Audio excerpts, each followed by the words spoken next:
నడిపించండి. ఈ నామానికి మహిమ చెల్లిస్తున్నాం. ఇంకా ప్రభు అనేకులు రావాల్సిందిగా వారిని సకాలం తోడుగలండి.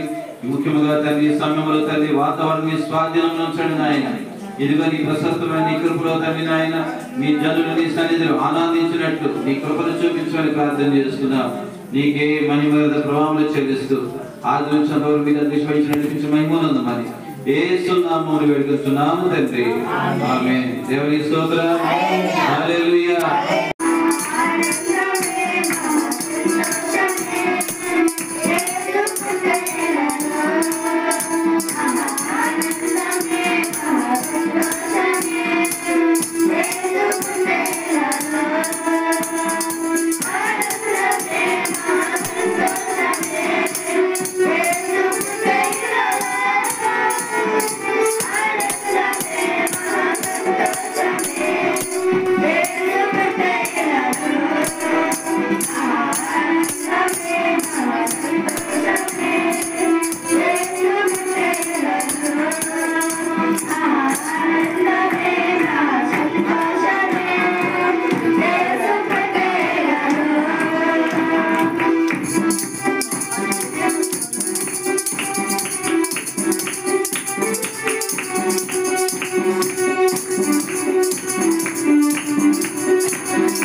ఏమని వచ్చింది?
నీవు మమ్మల్ని ప్రేమిస్తున్న వాడవు, ఆదరిస్తున్న దేవుడవు, పోషింపజేస్తున్న దేవుడవు, జీవింపజేస్తున్న దేవుడవు, కాపాడుతున్నటువంటి దేవుడవు, నిరంతరం మా కన్నీళ్లు చూస్తున్న దేవుడవు. నీకే మహిమ గంట ప్రభావాలు చెల్లిస్తూ ఈ స్తుతి ఆరాధన చేస్తున్నాము, సమర్పిస్తున్నాము తండ్రి. ఆమేన్. దేవుని స్తోత్రం. హల్లెలూయా, హల్లెలూయా, హల్లెలూయా, హల్లెలూయా. కూడినటువంటి భక్తులము ప్రతి ఒక్కరం కూడా ఆయన సన్నిధానంలో సద్భక్తితో ప్రతి ఒక్కరం కూడా దేవుని యొక్క వాక్యమును ప్రియులారా వినటానికి, దేవుని వాక్యము ప్రియులారా మనము గ్రహించడానికి ప్రతి ఒక్కరం కూడా మన అంతరంగములను తెరిచి ప్రభువు తట్టు చూద్దాం. ఎందుకనగా వాక్యము చేత మన జీవితములకు ప్రియులారా మేలులు చూడగలం. దేవునికి స్తోత్రం. హల్లెలూయా, హల్లెలూయా. వాక్యము ద్వారా మన జీవితంలో అద్భుతాలు మనం చూడగలుగుతాం. దేవునికి స్తోత్రం. హల్లెలూయా, హల్లెలూయా. వాక్యం వలన మనము జీవింపబడు వారముగా ఉండగలుగుతాం. దేవునికి స్తోత్రం. హల్లెలూయా. వాళ్ళారా వాక్యమును మనము ఈ సమయంలో ధ్యానిద్దాం. ఈ సమయంలో ప్రతి ఒక్కరిని కూడా దేవులారా మీ హృదయాలు దేవుని వాక్యం వైపు ఉంచాలని మీకు తెలియజేస్తున్నాను. ఇక్కడ ఉన్నవారు కావచ్చు, సమాజంలో ఉన్నవారు కావచ్చు, ఎక్కడి నుంచి వాక్యం వింటున్నవారు ఎవరైనప్పటికీ కూడా దేవుని ప్రశస్తమైన సన్నిధానంలో ప్రతి ఒక్కరిని కూడా ఈ మాటలు వినగలిగితే ప్రతి వారి జీవితానికి అవి ఎంతో ఆశీర్వాదకరం. దేవుని స్తోత్రం. హల్లెలూయా, హల్లెలూయా. కాబట్టి ఆశీర్వాదం మూలమైన దేవుని వాక్యాన్ని మనము ఈరోజు ధ్యానం చేద్దాం. ఈ సమయంలో ప్రియులారా లూకాసు వార్త 2వ అధ్యాయము 1 నుంచి 7 వచనాలు మనం చదివి దేవుని నామాన్ని మహిమపరుద్దాం. ఆ దినములలో సర్వలోకమునకు ప్రజా సంఖ్య వ్రాయవలెనని కైసరు ఐగుస్తు వలన ఆజ్ఞ ఆయను. ఇది కురేనియు సిరియా దేశమునకు అధిపతి అయి ఉన్నప్పుడు జరిగిన మొదటి ప్రజా సంఖ్య. అందరూ ఆ సంఖ్యలో వ్రాయబడుటకు తమ తమ పట్టణములకు వెళ్ళిరి. యోసేపు దావీదు వంశములోను గోత్రములోను పుట్టినవాడు కనుక తనకు భార్యగా ప్రదానము చేయబడి గర్భవతి అయి ఉండిన మరియతో కూడా ఆ సంఖ్యలో వ్రాయబడుటకు గలిలయలోని నజరేతు నుండి యూదయలోని బెత్లెహేము అనబడినటువంటి దావీదు ఊరికి వెళ్ళెను. వారు అక్కడ ఉన్నప్పుడు ఆమె ప్రసవ దినములు నిండెను గనుక తన తొలిచూలు కుమారుని కని పొత్తి గుడ్డలతో చుట్టి సత్రములో వారికి స్థలము లేనందున ఆయనను పశువుల తొట్టెలో పరుండబెట్టెను. దేవునికి స్తోత్రం. హల్లెలూయా. దేవుని ప్రశస్తమైన సన్నిధిలో ప్రతి వారము ఈ విషయాన్ని గమనిద్దాం. సర్వలోకమునకు ప్రజాసంఖ్య వ్రాయవలని కైసరు ఐగుస్తు వలన ఆజ్ఞ అయినటువంటి దినాలు ఇవి. ఆ దినముల్లో ప్రజలారా కురేనియా సిరియా దేశమునకు అధిపతి అయి ఉన్నప్పుడు ఈ ప్రజాసంఖ్య వ్రాయబడి ఉంది. ఆ సమయంలో ఆయా ప్రాంతాల నుంచి చాలా మంది జన సమూహాలు వారి వారి ప్రజాసంఖ్యలో రాయించుకోవడానికి వచ్చారు. అయితే యోసేపు దావీదు వంశములోను గోత్రములోను పుట్టినవాడు కాబట్టి తన భార్యగా ప్రధానము చేయబడిన గర్భవతి అయినటువంటి మరియతో కూడా ఆ సంఖ్యలో వ్రాయబడడానికి గలిలయలో నుంచి నజరేతు నుండి యూదయలో ఉన్నటువంటి బెత్లెహేము అనేటువంటి దావీదు ఊరికి వచ్చారు. బెత్లెహేముకి వచ్చారు. వచ్చేటప్పుడు వారు అక్కడ ఉండినప్పుడు ఆమె ప్రసవ దినములు నిండి ఉన్నాయి అంటున్నాడు. ప్రసవ దినములు నిండినప్పుడు అక్కడ సమయంలో ఆమె ఒక కుమారుని కంది. తన తొలిచూలు కుమారుని కని ఆ సమయంలో కనేటప్పుడు ఆ సమయంలో ఆ బిడ్డని ఉంచడానికి ఆ తల్లిని ఉంచడానికి అక్కడ స్థలము లేదట. సత్రములో స్థలము లేదు. అక్కడ సత్రములలోనికి వచ్చి వారందరూ కూడా ఉండేటప్పుడు అక్కడ స్థలం లేని పరిస్థితి ఏర్పడింది. ఎప్పుడైతే స్థలం లేకపోయిందో బిడ్డలారా, అక్కడ ఆ బిడ్డని పొత్తిగుడ్డలతో చుట్టి ఏం చేసిందటండి, పశువుల తొట్టెలో పొరండ పెట్టిందట. దేవునికి స్తోత్రం, హల్లెలూయా. ఈ పశువుల తొట్టెలో పొరండబడినటువంటి ఈ యొక్క వ్యక్తి ఎవరు? అసలు ఈ వ్యక్తి బిడ్డలారా ఈ రీతిగా పుట్టడం ఏమిటి, ఈ రీతిగా ఈ యొక్క పశువుల తొట్టులో పొరండ పెట్టబడడం ఏమిటి అని మనము ఆలోచన చేస్తే దేవుని బిడ్డలారా, ఈ పుట్టినవాడు ఎవరో ముందు మనము దేవుని బిడ్డలారా గమనిద్దాం. ఆ పుట్టినవాడు ఎవరు అని చూసినట్లయితే దేవుని బిడ్డలారా, మనము ఆ పుట్టిన వారి యొక్క చరిత్రలోనికి వెళ్దాం. మత్తయి సువార్త దేవుని బిడ్డలారా 1వ అధ్యాయము 18వ వచనం నుంచి మనం చదువుదాం. దేవుని బిడ్డలారా చూడండి, 1వ అధ్యాయం 18వ వచనం చూస్తే యేసుక్రీస్తు జన్మయుధం ఎట్టినగా అంటున్నాడు. ఇక్కడ పుట్టినవాడు ఎవరంటే ప్రభు అయినటువంటి యేసుక్రీస్తు. దేవునికి స్తోత్రం, హల్లెలూయా, హల్లెలూయా. ఎలాగంటే ఆయన తల్లి అయిన మరియ యోసేపు ప్రధానం చేయబడిన తర్వాత వారేకమ కాకమునుపు ఆమె ఏ రీతిగా ఆ బిడ్డను కన్నదంటే ఎవరి వలన గర్భము ధరించిందంటే పరిశుద్ధాత్మ వలన గర్భము ధరించినదిగా ఉన్నది. దేవునికి స్తోత్రం, హల్లెలూయా, హల్లెలూయా. పరిశుద్ధాత్మ వలన గర్భము ధరించినదై దేవుని బిడ్డలారా మనం ఇక్కడ చూస్తా ఉన్నాం. ఆమె పరిశుద్ధాత్మ వలన గర్భము ధరించినదై ఉంది. ఆ పరిశుద్ధాత్మ వలన గర్భము ధరించిన దాన్ని బట్టి దేవుని బిడ్డలారా ఆమె దేవుని బిడ్డలారా నవమాసములు మోసి ఆ కుమారుని కన్నది. ఆ కుమారుని పేరే ప్రభు అయినటువంటి యేసుక్రీస్తు. దేవునికి స్తోత్రం. ఆ యేసు ఎప్పుడైతే పుట్టాడనేటటువంటి ఆ విధమును గురించి మనం ఇక్కడ చదువుతున్నాం కదా, ఈ చదివిన దాని గురించి ఏ విధముగా ఆయన పుట్టిన దాని గురించి ఆ యొక్క ప్రభువు కొరకు ఆనాటి జ్ఞానులు పరిశీలన చేశారు. అయితే ఆ యొక్క జ్ఞానులు ఏ రీతిగా ఆ ప్రభువుని గురించి తెలుసుకున్నారంటే మత్తయి సువార్త 2వ అధ్యాయంలో మనం చూస్తాం. ఆ కాలము హేరోదు పరిపాలించేటువంటి కాలాలు అవి. యూదా దేశము బెత్లెహేములో యేసు పుట్టిన పిమ్మట మనం చూస్తున్నాం. ఇదిగో తూర్పు దేశపు జ్ఞానులు యెరూషలేమునకు వచ్చారు.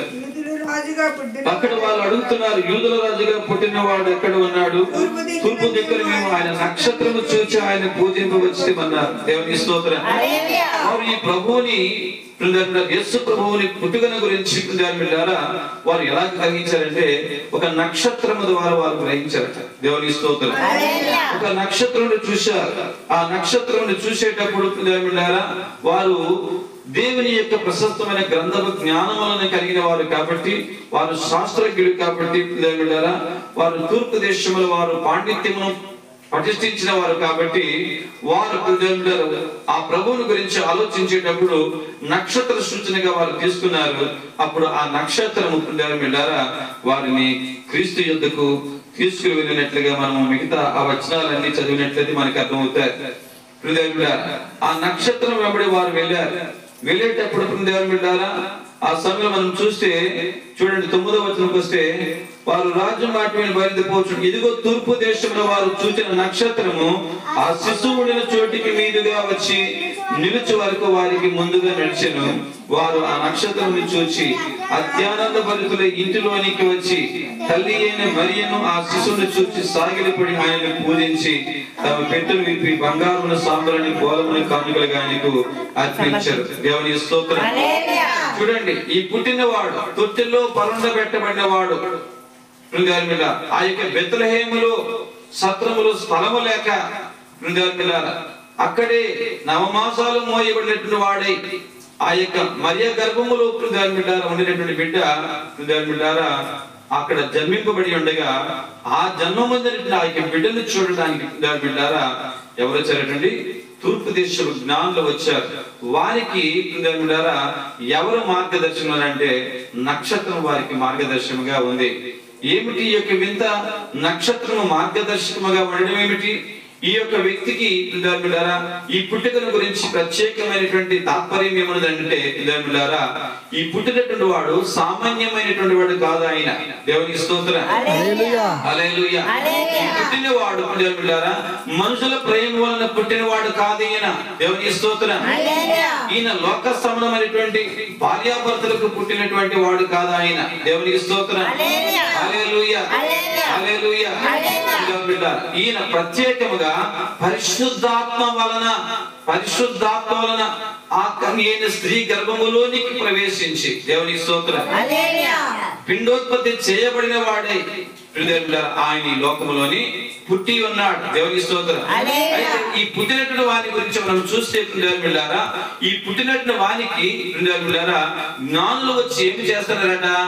ఆ పుట్టిన వానికి జ్ఞానులు వచ్చి సాగిలిపడి నమస్కరించి వారు పూజించి, చూడండి, అది కూడా సంతోషంతో ఆనందంతో, దేవుని స్తోత్రం, హల్లెలూయా.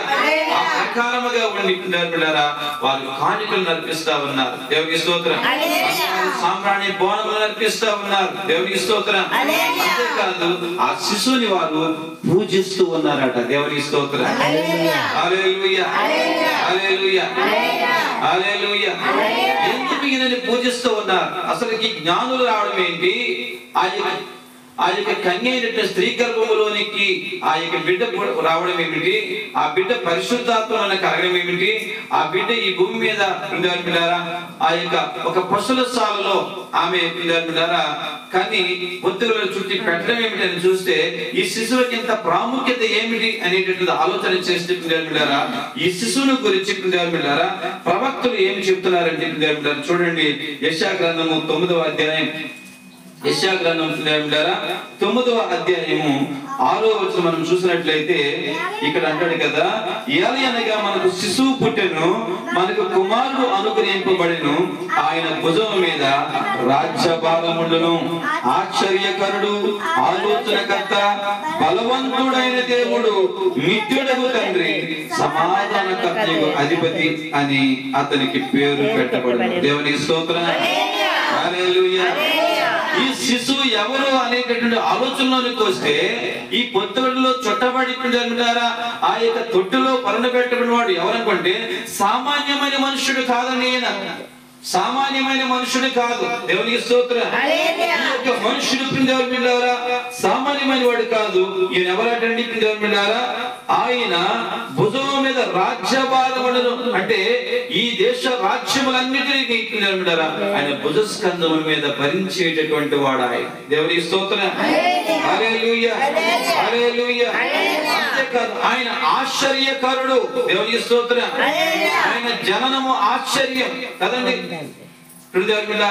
ఆత్మ వలన జన్మించడం, దేవుడే తనకు తానుగా ఆత్మ, దేవుడైన వాడు ఆత్మశక్తితో ఆత్మ ప్రభావంతో తనలోనికి ప్రవేశించడం, ఇది ఆశ్చర్యం, దేవునికి స్తోత్రం, హల్లెలూయా. అంతేకాదు ఆశ్చర్య కరుణానికి గల కారణం ఏంటంటే ఆశ్చర్య కార్యములు చేయగల సామర్థ్యం కలిగిన వాడు అన్నమాట, దేవునికి స్తోత్రం, హల్లెలూయా. అంతేకాకుండా ఆయన ఆలోచనకర్త అయి ఉన్నాడు. ఆయన సర్వ మానవాళి గురించి ఆలోచించేవాడు అండి బిడ్డ, దేవునికి స్తోత్రం, హల్లెలూయా. లోకములో పుట్టిన బిడ్డ అయితే తన కోసమే తను ఆలోచించుకోవడంలోనే ఫెయిల్యూర్ అయ్యేటటువంటి పరిస్థితి. కానీ బిడ్డారా, ఈయన ఎవరంటండి? సర్వలోకములో ఉన్నటువంటి సకల మానవాళిని గురించి ఆయన ఆలోచించేటువంటి ఆలోచనకర్త, దేవునికి స్తోత్రం. అంతేకాకుండా ఈయన ఎవరంటండి? బలవంతుడైన దేవుడు, దేవునికి స్తోత్రం. నిత్యుడగు తండ్రి, దేవునికి స్తోత్రం. మనకు కలిగిన తండ్రులుంటే వారు 60-70 సంవత్సరాలు మాత్రమే ఉంటారు, దేవునికి స్తోత్రం. కానీ ఈయన ఎవరంటే నిత్యము ఉండేటటువంటి తండ్రి ఆయన, అంతే కదా. ఎవరండి? బలమైన దేవుడు. దేవుడు వేరు, బలమైన దేవుడు వేరు, దేవునికి స్తోత్రం. సామర్థ్యం కలిగిన వాడు, బలమైన కార్యాలు చేసేవాడు, ఆయనకి మించిన బలవంతుడు ఒకడు కూడా లేరు, దేవునికి స్తోత్రం. అటువంటి ప్రత్యేకమైనటువంటి దేవుడుగా పిలువబడుతున్న వాడు ఆ కన్యైన స్త్రీ గర్భములోనికి ప్రవేశించి ఈ భూమికి ఆయన అనుదించాడు, దేవునికి స్తోత్రం. ఎందుకు ఆయన ఈ లోకానికి వచ్చాడు ఆ కుమారుడికి అంత ప్రాముఖ్యత ఏమిటి, అసలుకి ఆ కుమారునికి ఆ జ్ఞానులు సాగిలపడడం ఏమిటి అని మనం ఆలోచన చేస్తే పిల్లలారా, ఆ కుమారుడు ఈ లోకమునికి ఎందుకు వచ్చాడని మనం చూస్తే పిల్లలారా, ఒకసారి చూడండి మత్తయి సువార్తలోని పిల్లలారా, తన ప్రజలను వారి పాపముల నుండి ఆయనే రక్షించును. దేవునికి స్తోత్రం. హల్లెలూయా, హల్లెలూయా. వారి పాపముల నుండి ఆయనే రక్షించును. ఎవరు రక్షించును? ఆయన అంటే ఎవరు? పక్కన కాదు, ఎవరు?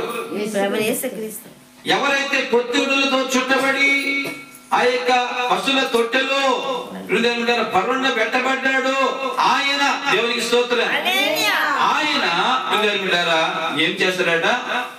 తన ప్రజల పాపముల నుండి వారిని రక్షిస్తాడు. దేవునికి స్తోత్రం. రక్షిస్తాడు. దేవునికి స్తోత్రం.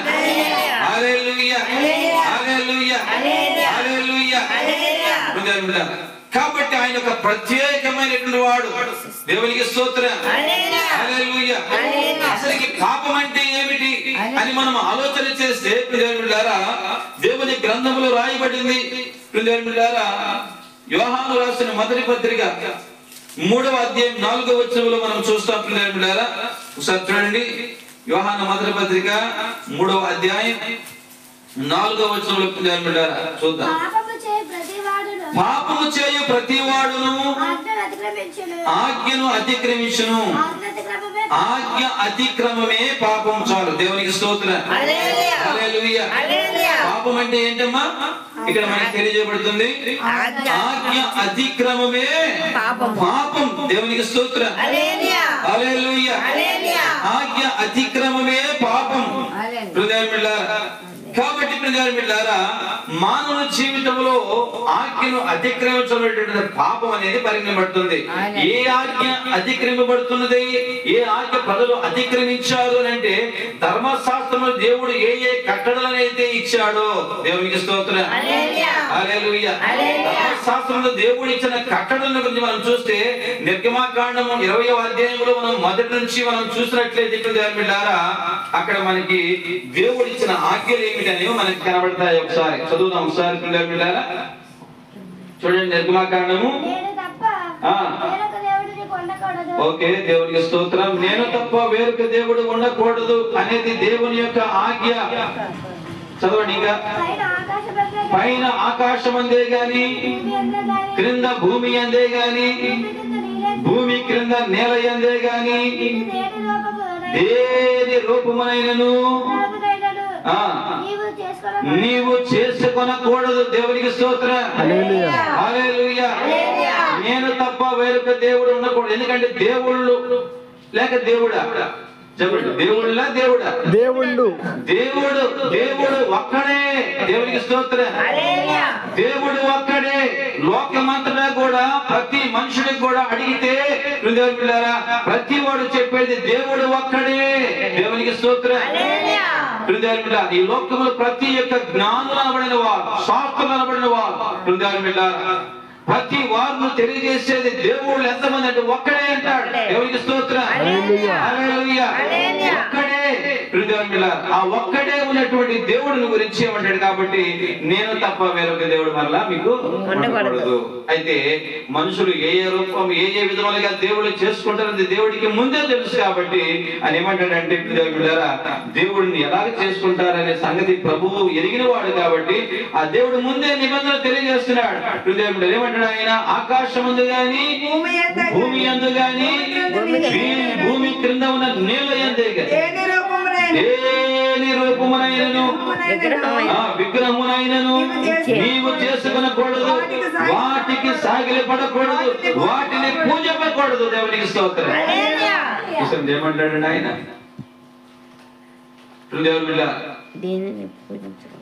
ఏ రూపమును చేసుకొనకూడదు. దేనికి నీవు పూజించకూడదు, సాగిలపడకూడదు. దేవునికి స్తోత్రం. ఎందుకు అలాగంటున్నాడు ఆయన? దేవుడు ఎవరాటండి? దేవుడు ఎవరాటండి? చూడండి యోహాను సువార్త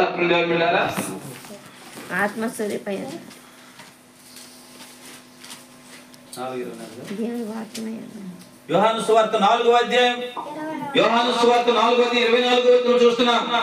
దేవుడు ఆత్మ కనుక ఆయనను ఆరాధించువారు ఆత్మతోను సత్యముతోను ఆరాధించవలెను. దేవునికి స్తోత్రం. హల్లెలూయా. దేవుడు ఎవరంటండి? అవునండి, మాకు తెలుసండి, దేవుడు ఆత్మ సంగతి మాకు తెలుసండి అని అంటున్నారు. మరి ఆత్మదేవుడు అయినప్పుడు, దేవుడే ఆత్మ అయ్యేటప్పుడు ఆత్మదేవుని ఆత్మతో సత్యముతో ఆరాధించవలసిన మనము ఏమవుతున్నామండి?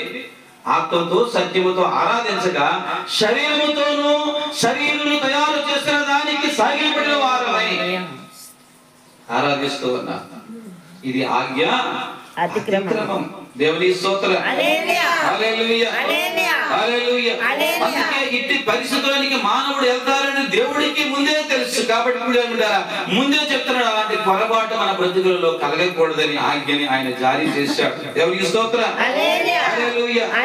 అంతేకాకుండా దేవుని బిడ్డలారా, ఇక్కడ మనం చూస్తూ ఉన్నాం దేవుని బిడ్డలారా, దేవునికి ద్వేషించేటువంటి వారు సమాజంలో కూడా ఉంటారని ఆ మాట కూడా ఇక్కడ 5వ వచనంలో, ఏలైనగా నీ దేవుని యెహోవాను నేను రోషము గల దేవుడు, నన్ను ద్వేషించే వారి విషయంలో 3-4 తరముల వరకు తండ్రుల దోషులు కుమారుల మీదకి రప్పించును. దేవుని స్తోత్రం. హృదయంలో చాలా మంది దేవుడు అంటే చాలా నిర్లక్ష్యం. దేవుడు అంటే దూషణ మాటలు పలికే వారు ఎక్కువగా ఉంటున్నారు. దేవుడు అంటే వ్యతిరేకంగా మాట్లాడే వారు చాలా ఎక్కువగా ఉంటున్నారు.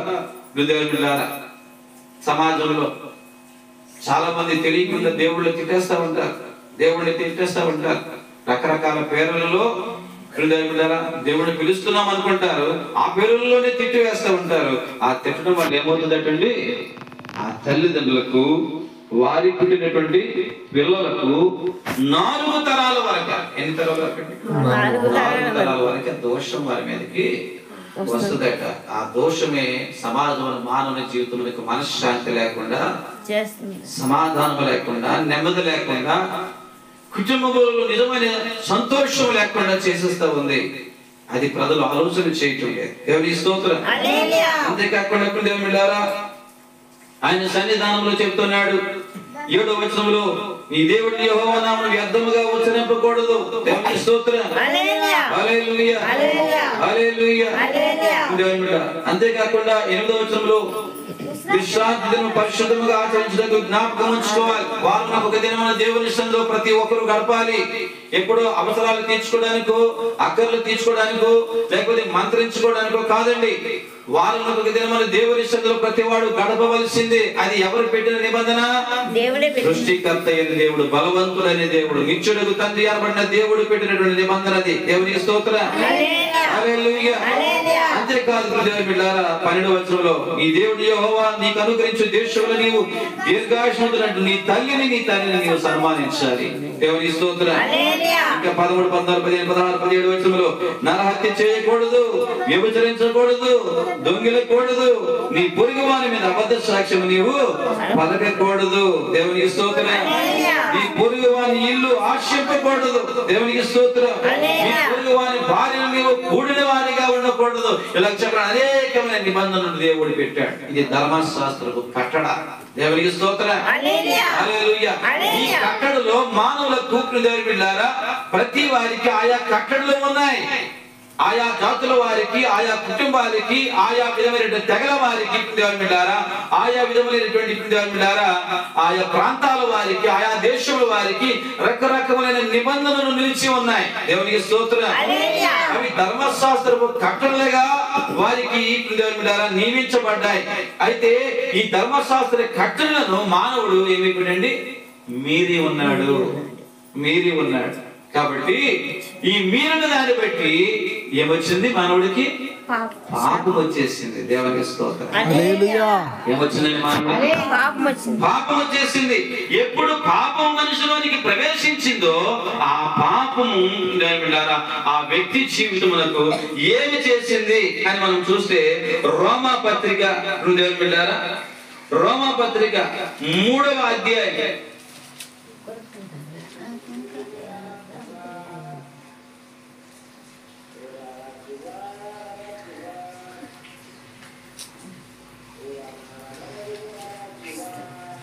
3వ చూడండి, రోమపత్రిక 3వ అధ్యాయం ద్వారా మనం చూసినట్లయితే అక్కడ 23వ వచనం ఒకసారి చదువుదాం. అందరూ పాపం చేసి దేవుని అనుగ్రహించు. 6వ అధ్యాయం 23వ వచనం చూద్దాం. అలాగే మూడవ వచనం కూడా మనం చూసాం కదా. అక్కడ మనం చూస్తే ఏ భేదము లేదు, అందరూ పాపము చేసి దేవుడును గురించి మహిమను పొందలేకపోతున్నారు. ఒకటి చూద్దాం, చూడండి, పాపం ఏం పొందుకోలేకపోతున్నాడు మనుషుడు? దేవుడును గురించి మహిమను పొందలేకపోతున్నారు. ఈ రోజు మానవుని జీవితంలో దేవుడిని రకరకాలుగా ప్రజలు ఆరాధిస్తున్నప్పటికీ కూడా వారి కుటుంబాల్లో దేవుని మహిమ చూడలేకపోతున్నారు, అద్భుతాలు చూడలేకపోతున్నారు అన్నమాట. మహిమ దేవుని అద్భుతాలు చూడలేకపోతున్నారు. దేవుడు ఇచ్చేటటువంటి ఆ ఉత్తమమైనటువంటి బహుమానాలను ప్రజలను పొందుకోలేకపోతున్నారు. చాలా మంది జీవితంలో వారు ఏ ప్రకారముగా దైవారాధనను కలిగినప్పటికీ వారి జీవితంలో ఉన్న కష్టాలుగానే ఉంటున్నాయి, సమస్యలుగానే ఉంటున్నాయి, శోధనలుగానే ఉంటున్నాయి, రోగములుగానే ఉంటున్నాయి, కష్టాలుగానే ఉంటున్నాయి. అనేక జీవితంలో మనుషులు శాంతి లేక, నెమ్మది లేక, సమాధానం లేక, ప్రశాంతత లేక ఆ కుటుంబములు అనేకమైన పాపముల చేత వారు పట్టబదులే శాపానికి వారు గురైన వారిగా జీవిస్తున్నారు. అంతేకాదు అదే పాప ప్రభావము చేత ఏమి కొని తెచ్చుకుంటున్నారంటే చూడండి, 6వ అధ్యాయము 23వ వచనంలో యానయలుగా పాపముల వలన వచ్చు జీతము మరణం. చాలు, దేవునికి స్తోత్రం. ఏమి కొని తెచ్చుకుంటారట? పాపమును బట్టి మరణమును కొని తెచ్చుకుంటూ ఉన్నారు. ఏం కొని తెచ్చుకుంటారండి?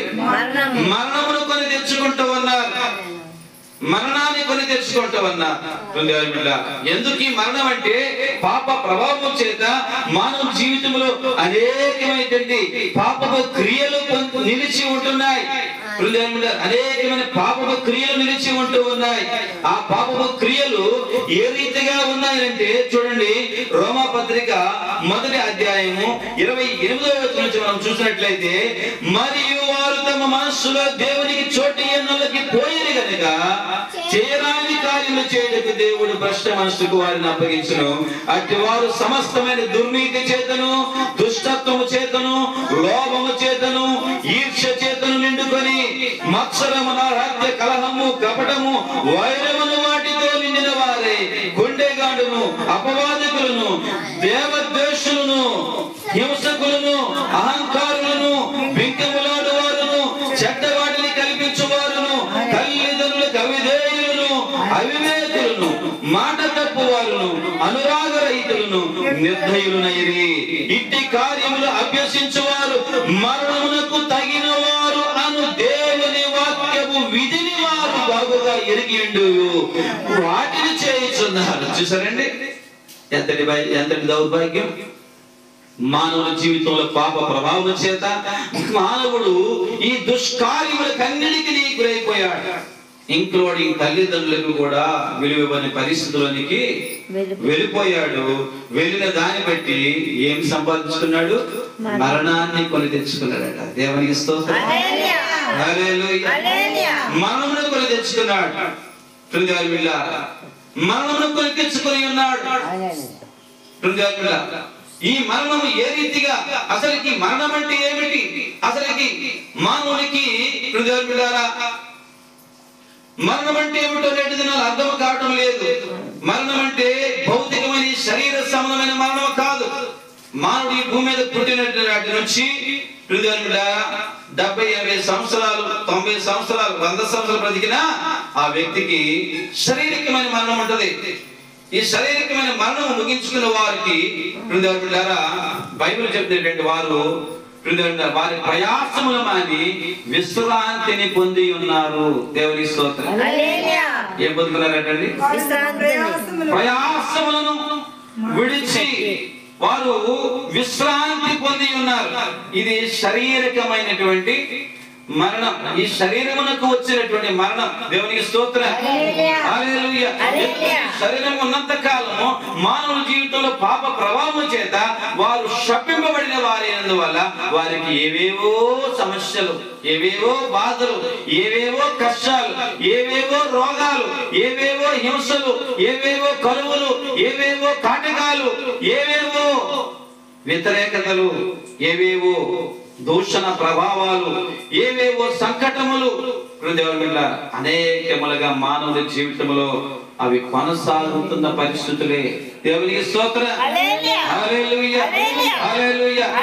ఈ పరిస్థితికి గురైనటువంటి ఈ మానవుల జీవితంలో ఈ యొక్క భౌతికమైన మరణమే కాదు, దేవుడు చెప్తున్న మరొక మరణం ఉంది. దానికి రెండవ మరణం అని పేరు పెట్టాడు. ప్రకటన గ్రంథంలో మనం చూస్తే ఈ అవిధేయత కలిగినటువంటి ప్రతి వారి జీవితములలో రెండవ మరణం అనేటువంటి అది ఎలాంటి మరణం అంటే 20వ అధ్యాయం 8వ వచనం మనం చూడొచ్చు. ప్రకటన గ్రంథం 22వ అధ్యాయం 21వ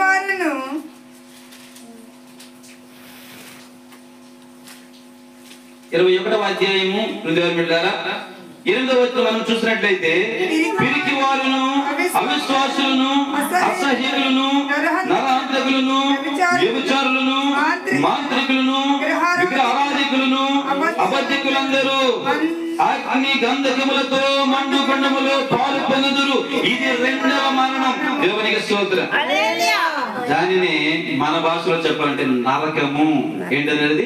నరకము. నరకం. ఈ రెండవ మరణం పొందిన వారు మరలా బ్రతకడానికి అవకాశం ఉందా? లేదండి, మరి అవకాశం లేదు. వారు ఆ అగ్నిగుండములో పడినప్పుడు వారు యుగ యుగములు జగజగములు వారు అక్కడ కాలుతుండవలసినదే. ఇదేంటండి, చనిపోయిన తర్వాత మట్టిలో కలిసిపోతాం కదా, ఎముకలేమో వెళ్ళి నీటిలో కలిసే కదా, తీసుకెళ్లి నదుల్లో తీసుకెళ్లి వాగుల్లో తీసుకెళ్లి కలిపేస్తాం కదా. ఈ శరీరానికి భౌతికమైన మరణం ఉంది కానీ ఆత్మకు ఆత్మకు చావు లేదు. కానీ మరణం అనేది ఉంది. ఆ రెండవ మరణము, ఆ మరణం అంటే అది నరకం అన్నమాట. దేవుని స్తోత్రం. చాలా సార్లు కొంతమంది తల్లుల నోట వింటా ఉంటాను, ఏమమ్మా లాభంగామంటే ఏం చెప్పాలండి, నరకం అనుభవిస్తున్నానండి అంటే నరకం అంటే ఏమనిపిస్తున్నామే? మరణమా? మరణము కాదు, బతికి ఉన్నది కానీ చాలా శ్రమలు తట్టుకోలేని శ్రమలు అనుభవిస్తూ ఉంది. చాలా కష్టతరమైన శ్రమలు అనుభవిస్తూ ఉంది. చాలా వేదనతో కూడిన శ్రమలు అనుభవిస్తూ ఉంది. ఆ శ్రమల నుంచి ఆమెకి ఎప్పుడు కూడా పొద్దు తీరలేదు, ఆమెకి ప్రశాంతత లేదు. కాబట్టి ఆ మంటది కదా, నరకం అనుభవిస్తున్నానండి. నా కొడుకు బట్టి నరకం, నా కూతురు బట్టి నరకం, నా అల్లుడు బట్టి నరకం, నా కట్టుకున్న భర్తను బట్టి నాకు నరకం. చూసారండి, చచ్చిపోయిందా? చనిపోలేదు, కానీ పడుతున్న వాట్లు, పడుతున్న బాధలు, పడుతున్న శ్రమలు అన్నమాట. దేవునికి స్తోత్రం. అలాగే మానవ జీవితంలో వారు కలిగిన పాపాన్ని బట్టి వచ్చేట మరణము, ఆ రెండవ మరణం మండుతున్న అగ్ని గంధకములో పడతారు. దేవునికి స్తోత్రం. అగ్ని గంధములో పడవారు అగ్ని ఆరదు, పురుగు చావదని దేవుడు చెప్తున్నాడు. ఆ పురుగు ఎవరంటే నీ ఆత్మ. దేవునికి స్తోత్రం. హల్లెలూయా, హల్లెలూయా. కాబట్టి ఆత్మ అగ్నిలో పడకుండా ఉండాలంటే, ఈ ఆత్మ మండకుండా ఉండాలంటే, ఈ ఆత్మ నిత్యము కాలకుండా ఉండాలంటే, ఆ ఆత్మ యాతన పడకుండా ఉండాలంటే, ఆ ఆత్మ దుఃఖపడకుండా ఉండాలంటే దేవుడు చెప్పాడు కదా, ఆత్మతో సత్యముతో ఆత్మయైన దేవుని నీవు ఆరాధించాలి. ఎవరిని ఆరాధించాలా? నీలో ఉన్న ఆత్మతో ఆత్మయైన దేవుని సత్యముతో ఆరాధించాలా. దేవుని స్తోత్రం. సత్యమనగా దేవుని నిబంధనకు అనుసంధానముగా నిన్ను నీవు నిబంధనకు కట్టుబడిన వాడవై ఆరాధించగలగాల. దేవునికి స్తోత్రం. అయితే ఈ మానవుడు ఆ ఆరాధనలో నుంచి తప్పిపోయి తన ఇష్టానుసారముగా, తనకు నచ్చిన విధముగా, తను మలుచుకున్న విధముగా ఆరాధిస్తూ ఉన్నాడు. దానినే అతిక్రమము అన్నాడు దేవుడు. దేవునికి స్తోత్రం. దానినే పాపము అని పరిగణిస్తా ఉన్నాడు. దేవునికి స్తోత్రం. ఆయనే పాపములైన వారు నశించిపోతున్నారని దేవుడు చెప్పాడు. దేవునికి స్తోత్రం. హల్లెలూయా. ఆ పాపములు నశించిపోతున్న ఈ మానవునికి బిడ్డారా, ఈ యొక్క శిశువుగా పుట్టినవాడు ఆ యొక్క పశువుల తొట్టెలో పరుండబెట్టబడిన వాడు ఏ విధముగా ఉన్నాడటండి, ఏ రీతిగా ఉన్నాడండి? రక్షకుడుగా. దేవునికి స్తోత్రం. హల్లెలూయా. హల్లెలూయా. ఎవరిగానండి? రక్షకుడుగా ఉన్నాడు. దేని నుంచి రక్షించడానికి? పాపం నుండి, వారి పాపం నుండి వారిని రక్షించడానికి. దేవునికి స్తోత్రం. దేని నుండి అండి? అర్థమవుతుందా లేదా? అర్థమవుతుందా లేదా? ఏమండి, సత్యం చెబితే మీకేంటంటే నిద్ర వస్తుంది. సత్యం చెబితే చెవులు మందం అయిపోతుంటాయి. సత్యము చెబుతుంటే వినాలనిపించదు. అది ఇక్కడ 4 పెట్టగదులు 4 జోకులు వేసాను అనుకోండి, ఆనందమే ఆనందం. దేవునికి స్తోత్రం. హల్లెలూయా. ఈ విషయాన్ని గమనించండి, గ్రహించండి.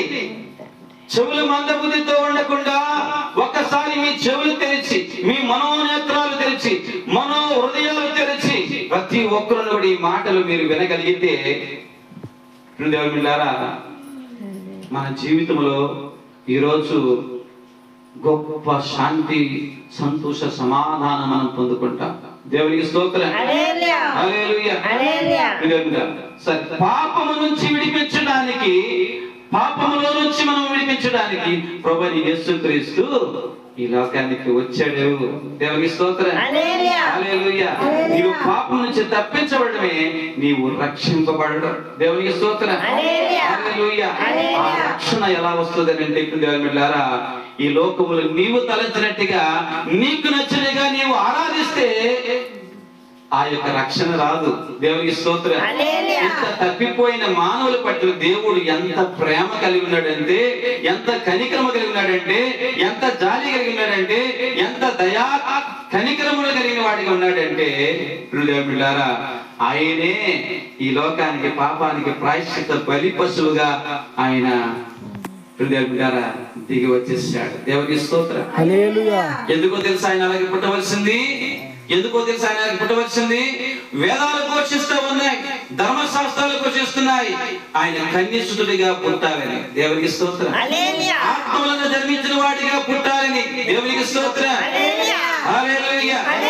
ఆయనే వధింపబడిన గొర్రె పిల్లవలే ఆయన ప్రతి వారి పాపముల కొరకు ఆయన ప్రాయశ్చిత్తార్థమైనటువంటి బలి పశువుగా అర్పించబడాలని. దేవునికి స్తోత్రం. హల్లెలూయా. హల్లెలూయా. హల్లెలూయా. వేదాలు ఘోషిస్తున్నట్లుగా ప్రతి మానవాళి పాపానికి ప్రాయశ్చిత్తముగా సర్వ పాప పరిహారార్థో రక్త ప్రోక్షణం అవశ్యం తద్రక్తం పరమాత్మానాం పుణ్యదాన బలియాగం అన్నట్లు ప్రతి మానవాళి పాపము కొరకు ప్రాయశ్చిత్తము బలి పశువు ఈ లోకానికి వచ్చాడు. అందుకే ప్రభువైన యేసుక్రీస్తు ఈ లోకానికి వచ్చినప్పుడు దేవుని బిడ్డలారా, ఆయన కేవలం ఏదో అద్భుతాలు చేసి, ఆశ్చర్యకరమైన కార్యాలు చేసి, మహిమలు చేసి, కేవలం దేవుని బిడ్డలారా మనుషులకు ఏదో కనపరచుకుని ఒక గాడి వాని వలె జీవించలేదు ఆయన. దేవుని స్తోత్రం.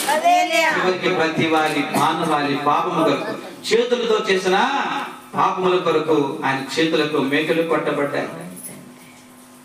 మానవుడు పాపములు చేయడానికి పరుగులు తీస్తున్నటువంటి ఆ పాదాలకు బదులుగా ఆయన పాదాలకు మేకలు కొట్టబడ్డాయి. మానవుడు అనుక్షణము కూడా ఎవరిని నాశనం చేద్దామా, ఎవరికి కీడు తల పెడదామా, ఎవరి పట్ల ఏ దుశ్చర్య చేద్దామా, ఏ చెడు తలంపులతో జీవితం అనేటువంటి అనేకమైన పాపపు తలంపుల కొరకు ఆయన తలకు ములి కిరీటం పెట్టబడింది. మానవుడు అనేకమైన చీకటి కార్యాలు, కొన్నిసార్లు అనుకుంటారు ఎవరికి తెలియదు నేను చేసే పాపమని. అక్రమ సంబంధాలు కలిగిన వారు అనుకుంటారు, వ్యభిచారములు చేసేవారు అనుకుంటారు, దేవుని బిడ్డలారా జాగ్రత్తలు చేసేవాళ్ళు అనుకుంటారు ఎవరికి తెలియదు అనుకోని. కానీ నిన్ను సృష్టించినట్టు ఆ దేవుడికి తెలుసు. అది ఆ దేవుడు మనుషులు చేసిన పక్కలలో పాపాలని కూడా ఆయన పక్కలలో బల్లెపు పోటు పొడిపించుకున్నాడు. ఏ ఏ విధముల నీవు పాపములకు నీ నడకలు కలిగి ఉన్నాయో నీ ప్రయాణం కొనసాగుతుందో ఆ పాపములకు ప్రాయశ్చిత్తార్థముగా ఆయన ఆయా స్థలాలలో గాయపరచబడి తన రక్తాన్ని నా పాపముల కొరకు కార్చేశాడు ఆయన. దేవునికి స్తోత్రం. హల్లెలూయా, హల్లెలూయా, హల్లెలూయా. ఆయన పొందిన దెబ్బల చేత ఏమంటాడండి? నీకు స్వస్థత కలుగుతున్నది. దేవుని స్తోత్రం. స్వస్థత అంటే నీ పాప రోగములో నుంచి నీకు స్వస్థత. దేవునికి స్తోత్రం. హల్లెలూయా, హల్లెలూయా, హల్లెలూయా, హల్లెలూయా. దేవుడా, అంతటి ఉన్నతమైన కృపా భాగ్యము ఆ దేవుని వల్ల మనకు కలిగింది. దేవునికి స్తోత్రం. ఈ రోజు మన జీవితంలో ప్రాయశ్చిత్తార్థమైన బలి పశువుగా అర్పించబడిన ఆ యొక్క క్రీస్తు యాగము ద్వారా మన పాపములు పరిహరింపబడడానికి అవకాశము, మార్గము సరాలము చేయబడింది. దేవునికి స్తోత్రం. అందుకే ఆ ప్రభువు అంటాడు, నేనే మార్గమును సత్యమును జీవమునై ఉన్నాను. దేవునికి స్తోత్రం. హల్లెలూయా. ఈ గొప్ప రక్షణ కార్యం, ఈ గొప్ప పాప పరిహారపు కార్యంలో పిల్లలారా మన జీవితంలో దేవుడు పిల్లలారా ఎంత గొప్ప భాగ్యం కల్పించాడంటే, నీ జీవితంలో పాపము పరిహారం పొంది మరలా నీవు ఏం కావాలండి? నిత్య జీవము పొందుకోవాలి. దేవుని స్తోత్రం. ఏం పొందుకోవాలి? అందుకే రోమపత్రిక 6వ అధ్యాయం 23వ వచనంలో పాపం వలన వచ్చు జీతము మరణము. చదవండి, అక్కడ ఏముంది?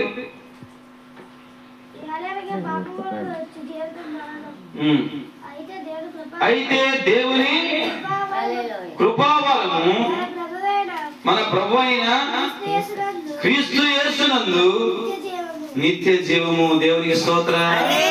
చేతులు పైకి చెప్దాం. హల్లెలూయా, హల్లెలూయా. నిత్య జీవము ఆయన మనకి ఇచ్చినాడు. ఈ నిత్య జీవమునే మోక్షము అని చెప్తున్నారు. ఏంటది? మోక్షము. దేవునికి స్తోత్రం. మండుతున్న అగ్నిగుణం అనేది నిత్య నరకం. అది ఇది మోక్షం, ఇది జీవం అన్నది మోక్షం. దేవునికి స్తోత్రం. హల్లెలూయా, హల్లెలూయా, హల్లెలూయా. ఈ మోక్షములో మనము చేరాలంటే ప్రభువు మనకు చెప్పింది ఏంటంటే, పిల్లలారా దేవుని ప్రశస్తమైన సన్నిధానంలో పిల్లలారా మొట్టమొదటిసారిగా ఆయన ఏమి చేయమంటాడంటే, పిల్లలారా యోహాను సువార్త 3వ అధ్యాయం 16వ వచనం చూస్తే, దేవుడు లోకమును ఎంతో ప్రేమించెను. చదవండి ఒకసారి. యోహాను సువార్త 3వ అధ్యాయం 16వ వచనం. దేవుడు లోకమును ఎంతో ప్రేమించెను కాగా ఆయన తన అద్వితీయ కుమారునిగా పుట్టిన వాని యందు విశ్వాసముంచు ప్రతివాడు నశింపగా నిత్య జీవము పొందినట్లు ఆయనను అనుగ్రహించిన. దేవునికి స్తోత్రం. హల్లెలూయా. చూసారండి, ఈ రోజు పాపములో పడి ఉన్న వారు, నరకమునకు సమీపించిన వారు జీవము చూడాలి. ఆ జీవం ఎలాగ వస్తుందంటే ఆయన యందు విశ్వాసము ద్వారా. దేవునికి స్తోత్రం. ఫలానా కులానికి అని రాశాడా? ఏమండి? ఫలానా కులానికి, ఫలానా మతానికి అని రాశాడా? ఏమండి? లోకములో దేవుని చేత ప్రేమింపబడువారు, లోకమన్నంతటి ఉన్న ప్రజలందరికీ. దేవునికి స్తోత్రం. హల్లెలూయా. అందరూ అంతటా మారు మనసు పొందవలెనని అందుకే ఆశీర్వాదం. దేవునికి స్తోత్రం. ఎక్కువ వాక్యాలు చదివిస్తే టైం అవుతుంది, నేను చదివించట్లేదు. దేవునికి స్తోత్రం. హల్లెలూయా. ఆ యొక్క దేవుడైన ప్రభువైన యేసుక్రీస్తునందు విశ్వాసం ద్వారా మనకు నిత్య జీవం అనేది వస్తుంది. ఇది ఎలాగండి?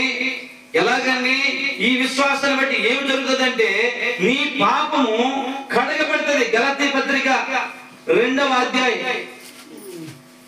15వ వచనం ఒకసారి చదవండి. గలతీ పత్రిక 2:15.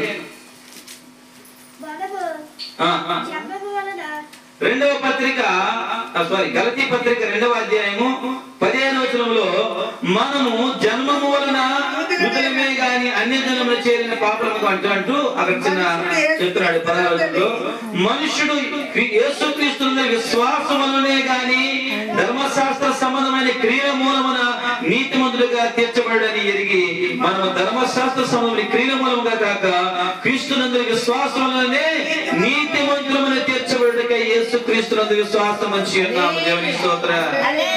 చూసారండి, విశ్వాసం ద్వారా నీకేం కలుగుతుంది? నీతిమంతులుగా తీర్చబడే భాగ్యం కలుగుతుంది. దేవునికి స్తోత్రం. హల్లెలూయా. విశ్వాసమునందు చూడండి ఏం కలుగుతుందండి? నీతిమంతులు ఒకటొక అవకాశం కలుగుతూ ఉంది. దేవునికి స్తోత్రం. ఈ విశ్వాసం ఎలా కలుగుతుంది మనకి? రోమాపత్రిక 10వ అధ్యాయం 17వ వచనం ప్రకారముగా వినుట వలన నీకు విశ్వాసము కలుగును. ఎలా కలుగుతుందండి?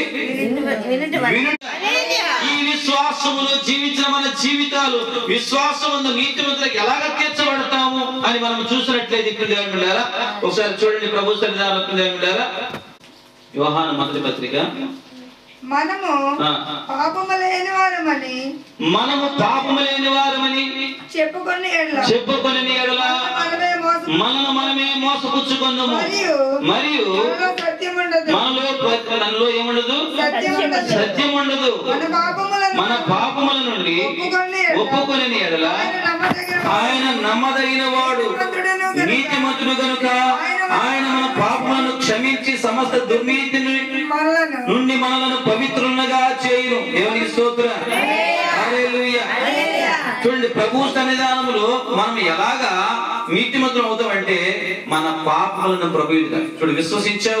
విశ్వసించిన నీకు పాపం అంటే ఏంటో తెలియజేయబడుతుంది. ఇప్పుడు నీ చెవులు తెరవబడ్డాయి, నీ కళ్ళు తెరవబడ్డాయి. కాబట్టి ఇప్పుడు నీ జీవితంలో పాపములను ఏమిటో నీవు ఎరుగుతున్నావు. కాబట్టి ఇప్పుడు ఆ పాపం నీవు ఒప్పుకోవడం ద్వారా నీవు నీతిమంతురాలుగా మార్చబడతావు.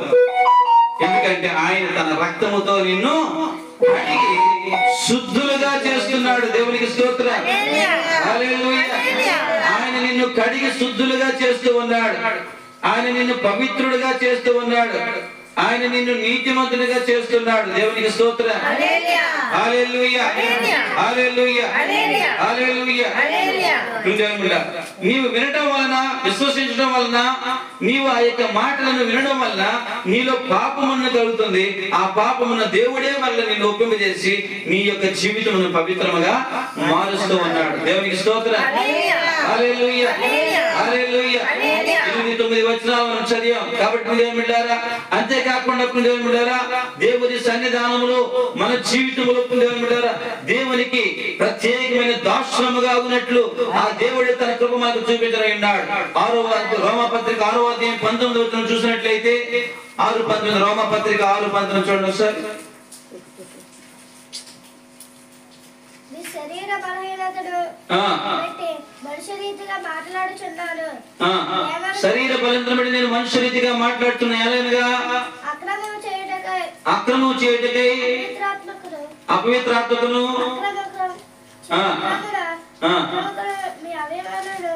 మీ అవయములను దాసులుగా ఎలాగో అప్పగించుతారో అలాగే పరిశుద్ధ కలుగుటకై ఇప్పుడు మీ అవయములను నీతికి దాసులుగా అప్పగించుకోనండి. దేవునికి స్తోత్రం.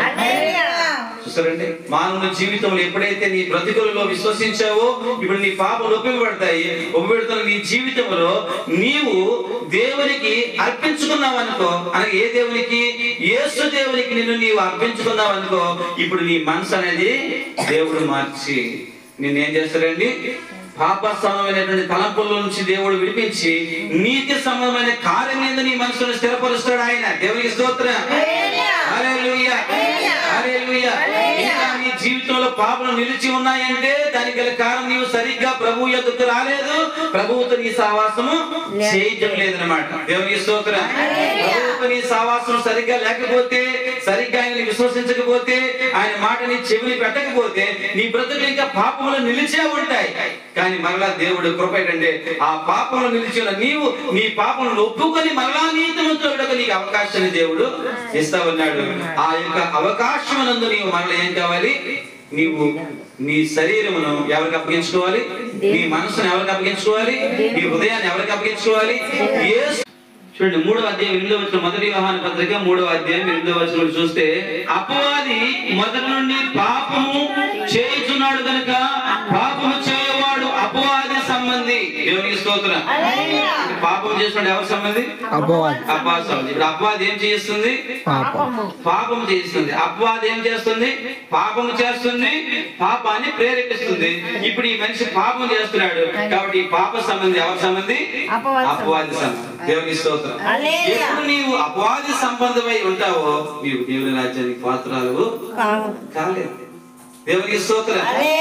పాప సంబంధమైన నీవు, అపవాది సంబంధమైన నీవు, అపవాదితో చేతులు కలిపి నీవు అపవాది యొక్క ఇప్పుడు బిడ్డారా బాయ్ చెప్పి స్వస్తి చెప్పి ఇప్పుడు ఎవరితో నీ సహవాసం ఉండాలా? దేవుడితో, యేసుతో సహవాసం ఉండాలి. దేవుని స్తోత్రం. యేసుతో నీవు సహవాసం చేస్తే యేసు ప్రభువు చెప్పిన ప్రతి మాటను బట్టి నీ హృదయం అనే పలక మీద రాసుకోగలిగితే నీ బ్రతుకులలో నీ పాపములు ఏవో తెలుసుకుని వాటిని ఒప్పుకొని నీవు విడిచిపెట్టగలుగుతావు. విడిచిపెట్టబడి నీ జీవితము ఇప్పుడు క్రీస్తు స్వరూపంగా మార్చబడుతుంది. దేవునికి స్తోత్రం. జీవించినట్లు నీ జీవితము కూడా క్రీస్తు కొరకు బ్రతికేటట్లు, లోకము కొరకు బ్రతికేటట్లు, దేవుని కొరకు బ్రతికేటట్లు, సమాజం కొరకు బ్రతికేటట్లు, జొత్తకైనా చావైనా నీ కొరకు కాదు, లోకము కొరకే, నశించిపోతున్న వారి కొరకే, పాపములో కూలికిపోతున్న వారి కొరకే, చెడిపోతున్న వారి కొరకే, అనేకులు నిత్య జీవునికి వారసులైనట్లుగా వారి బ్రతుకులు మార్చబడగానే నీ బ్రతుకు మారిపోతుంది. దేవునికి స్తోత్రం. హల్లెలూయా, హల్లెలూయా. నీ బ్రతుకు మారిపోతుందో అప్పుడు దేవుడు నీకు ఇచ్చే బిరుదుడు తెలుసండి. దేవుడు నీకు ఇచ్చే బిరుదు చూడండి. గలతీ పత్రిక 3వ అధ్యాయం 26వ వచనం. గలతీ పత్రిక 3వ అధ్యాయం 26వ వచనం.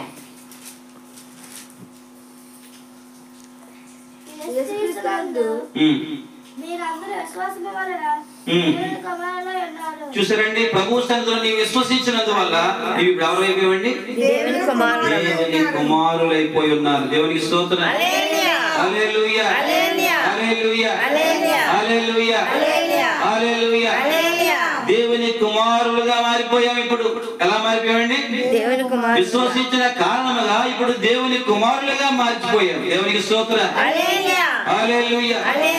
దేవుని కుమారులుగా మారిపోయిన మన జీవితంలో దేవుని బిడ్డారా ఇప్పుడు మనము దేవుని బిడ్డారా పాపము చేస్తామా? చెప్పండి. దేవుని కుమారులు పాపం చేయగలరా? దేవుని కుమారులు ఇంకా పాపము చేయలేరని ఉంది. దేవుని స్తోత్రం. హల్లెలూయా. ఒకవేళ చేసే పరిస్థితి వస్తే మళ్ళా పాపము కడుక్కోవడానికి క్రీస్తు రక్తం మనకు తోడుగా ఉంటుంది. దేవుని స్తోత్రం. పాపంలోనే ఉంటామనంటే అగ్నిలో పడుతున్న వేలు. ఎక్కడ పడతావమ్మా? ఎక్కడ పడతావు? మళ్ళీ అగ్ని కొండమే మన జీవితం. దేవునికి స్తోత్రం. హల్లెలూయా, హల్లెలూయా. మన జీవితంలో ఇప్పుడు దేవుని బిడ్డలారా శరీరేచ్ఛలను నెరవేర్చుకునే వారంగా బ్రతుకుట కొరకు ప్రభువు మనల్ని పిలవలేదు. నీతిమంతులుగా జీవితానికి పిలిచాడు. ఆ నీతిమంతులుగా చేసిన వారు ఎవరంటే ప్రభు అయినటువంటి యేసుక్రీస్తు. ఇప్పుడు క్రీస్తునందు నీవు విశ్వాసం ద్వారా ఈ ప్రక్రియ జీవన విధానంలో నీ జీవితాన్ని అంకితము చేయబడేటప్పుడు నీవు పరిశుద్ధపరచబడి దేవుని కుమారుడుగా తీర్చబడేటప్పుడు ఇప్పుడు ఎక్కడ ఉంటావు? నరకంలో ఉంటావు, పరలోకంలో ఉంటావు. అందుకన్నాడు ఆయన విశ్వాసం ఉంచేవారు నశింపగా నిత్య జీవమును పొందిన. దేవునికి స్తోత్రం. ఈ రోజు ఈ జీవం పొందుకోవడానికి కొరకే, ఈ గొప్ప రక్షణ పొందుకోవడానికి నీవు యేసు ప్రభు దగ్గరికి రావాలా. యేసు దేవుడని నీవు గ్రహించాలా. ఆ యేసే నీ పాపమునకు పరిహారం అనే సంగతి నీవు తెలుసుకోవాలా. దేవునికి స్తోత్రం. ఆరాధించేవారు ఏదో ఒక మూలకి, కానీ యేసుని ఆరాధించేవారు ప్రపంచం అంతటికి. దేవునికి స్తోత్రం. అందుకే డిసెంబర్ నెల వస్తే ప్రపంచం అంతా పండగే పండగ. దేవునికి స్తోత్రం. ఏమండి, చాలా మంది లోకంలో ఉన్న వారికి పండుగలు ఉన్నాయి, కేవలం వాళ్ళ ఊరికి మాత్రమే, వాళ్ళ గ్రామానికి మాత్రమే. ఆ చుట్టుపక్కల చుట్టాల బంధువులు రక్త సంబంధులు వాళ్ళందరికీ పిలుచుకోవడానికి, ఆ స్థలంలో కలిగి ఉండడానికి మాత్రమే. కానీ యేసయ్య పండుగ ప్రపంచానికే పండుగ. దేవునికి స్తోత్రం. హల్లెలూయా. ఆ యొక్క విలువైన పండుగ కాబట్టి ఈ యొక్క ప్రజలలో దేవుని బిడ్డలారా ఈ గొప్ప సంతోషం, ఈ ఆనందము అనేది కలిగే అవకాశం కలుగుతుంది. అందుకే దేవదూతలు చెప్తాయి కదా, సర్వోన్నతమైన స్థలములలో దేవునికి మహిమ. దేవునికి స్తోత్రం. హల్లెలూయా. సర్వోన్నతమైన స్థలంలో దేవునికి మహిమ. ఎందుకు మహిమ అంటే బిడ్డారా, ఒకసారి చూసి మనం ముగించుకుందాం ప్రభు సంతానం బిడ్డారా. ఒకసారి లోక సువార్త సంతోషకరమైన సువార్తమాన్ని నేను మీకు తెలియజేయుచున్నానికి వెళ్ళిపోతారో తెలుసుకున్నాం. కాబట్టి ఈ యొక్క మాటలు ఎందుకు ప్రతి వారు హృదయం తలల నుంచి ప్రార్థన చేస్తున్నాను. ప్రతి ఒక్కరు మనస్ఫూర్తిగా మీరున్న స్థలంలోనే మీ మనసులను మీ హృదయాలను ప్రభు కల్పించి మీ బ్రతుకులు లేవై ఉన్నారో ఒకసారి ఆ ప్రభువుతో చెప్పగలరా, ప్రభువుతో మాట్లాడగలరా? ఒక్కసారి మనస్ఫూర్తిగా ఓ రీ బాబా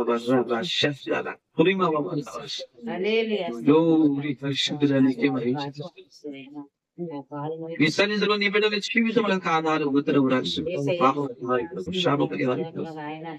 అనేకమైన అద్భుతములు చేసే దేవుడు నీకే వహించండి.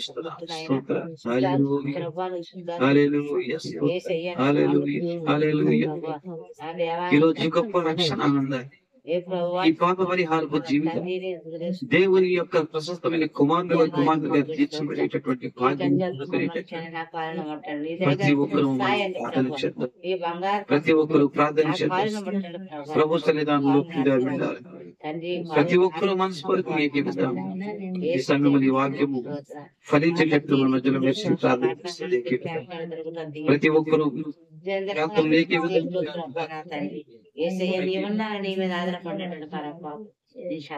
ప్రతి ఒక్కరు కూడా మనసు కోరిక దేవుని ప్రార్థన కొరకు రెండు చేతులు పైకెత్తి ప్రార్థించండి. ప్రతి ఒక్కరు మోహాలు వేసి రెండు చేతులు పైకెత్తి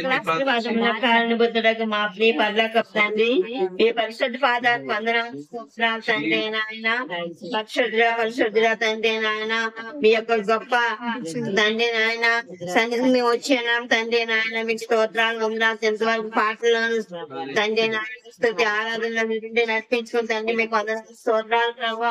తండ్రి నాయన మీ యొక్క బంగారు వాక్యం మాకు ఇచ్చున్నారు తండ్రి నాయన. వాక్య ప్రకారంగా నడుచుకునే జ్ఞాపశక్తి ప్రభావ మీ అందు బయటకు భక్తితోని ప్రభావ మీ దగ్గర వంచు మీద సాగుపడుతూ ప్రభావ తండ్రి నాయన మీకు ఇష్టలుగా మమ్మల్ని మార్చుకోదండి. విశ్వాసంతో మీ దగ్గర ప్రభావ మీలో మీకు ఇష్టలుగా మమ్మల్ని మార్చుకోమని అడుగుతామని తండ్రి నాయన. తండ్రి నాయన మాకు సంతోషం, ఆనందం, సమాధానం దయచేయమని అడుగుతామని తండ్రి. నేను నమ్ముకుని పెట్టిన ప్రతి ఒక్కరు కూడా ఎల్లవేళ సంతోషించిన దేవుడు మీరే తండ్రి నాయన. తండ్రి మమ్మల్ని అందరం కూడా ప్రభావ మీ నామంలో తృప్తిపరిచి బలపరచండి. ఆత్మీయంగా శరీరంగా కూడా ప్రభావ తండ్రి మమ్మల్ని బలపరిచి స్థిరపరచమని అడుగుతున్నాం తండ్రి నాయన. మా సంఘాన్ని కూడా అభివృద్ధి పరచమని అడుగుతున్నాం తండ్రి. యేసయ్య కన్న తండ్రి దేవా ఇప్పటి నుంచి మేము అడిగించమన్నా ప్రభావ తండ్రి నాయన. తండ్రి ప్రార్థన ఆలోకించి తండ్రి నాయన దీవెనాలు ప్రార్థన ఆలోకించి సంఘాన్ని అభివృద్ధిపరచండి. ఈ యొక్క నిశ్చితమైతే ప్రభావ క్రిస్మస్ ద్వారా విన్న తండ్రి ఎంతమంది అయితే ఈ మాట విన్నారో తండ్రి నాయన ఇరుగు వాళ్ళందరినీ కూడా మీరు మార్చండి తండ్రి నాయన. మీ స్తోత్రాలు వందనాలు ప్రభావ. ఈ యొక్క గ్రామస్తులందరూ మీరు మార్పు దయచేయమని అడుగుతున్నాం తండ్రి నాయన. తండ్రి దేవా ఎవరికి నరకానికి వెళ్ళిపోకుండా ఎవరు తండ్రి నాయన ఇంత గొప్ప రక్షణ నిర్లక్ష్యం తండ్రి నాయన. ప్రతి ఒక్కరు కూడా మీ సన్నిధికి వచ్చిన మీరు ఒక్కరి దేవుళ్ళని తండ్రి నాయన. ఈ దేవుడు అంటే దేవుళ్ళు ఎవరు లేరని ప్రభావ, మీరు ఒక్కరి దేవుడు అనే ప్రభావ. మిమ్మల్ని ఆత్మతో సత్యంతో ఆరాధించే బిడ్డగా ఆత్మస్వరూపం దేవుణ్ణి ఆరాధించాలని ప్రభు సన్నిధికి వచ్చినట్లు మీరే గొప్ప సహాయం దయచేయమని తండ్రి అడుగుతాం తండ్రి. యేసయ్య నాయన తండ్రి ఈ యొక్క ప్రభావ ప్రార్థన ఆలోచించాను తండ్రి నాయన. ప్రతి ఒక్క వ్యక్తిని జ్ఞాపకం చేస్తున్నాం తండ్రి. మా ప్రార్థన సమాధానం మీరే త్వరగా దయచేయమని అడుగుతున్నాం తండ్రి నాయన. తండ్రి కుమార పరిశుద్ధాత్మ నామంలో ప్రభావ ఈ ప్రార్థన అంతటిని కూడా మీరు దీవించండి, ఆశీర్వదించండి. ప్రార్థన ఈ క్రిస్మస్ ప్రభావ తండ్రి పెట్టించుకున్న నిర్మల జగన్నాథ్ కుటుంబాన్ని మీరు దీవించి ఆశీర్వదించండి. కుటుంబానికి ఆశీర్వాదం దీవెనలు మీరు దయచేయమని అడుగుతున్నాం ప్రభావ. స్తోత్రం ప్రభావ. కుటుంబంలో అవసరాన్ని మీరు తీర్చమని అడుగుతున్నాం ప్రభావ తండ్రి నాయన. ఈ ప్రార్థన మీ పాసని తీర్చుకుంటారని యేసయ్య పరిశుద్ధ నామములో అడుగుతున్నాం తండ్రి. బలవంతమైన దేవుని ప్రేమ, ప్రభువు యేసుక్రీస్తుని కృప, పరిశుద్ధాత్మ త్రియేక దేవుని సమాధానము కూడిన భక్తులకును అతి ప్రాముఖ్యముగా నిర్మల జగన్నాథ్ కుటుంబమునకును బంధువర్గమునకును గ్రామస్తులకును సదాకాలముతో ఇల్లు నడిపించును గాక. యేసు రక్తమే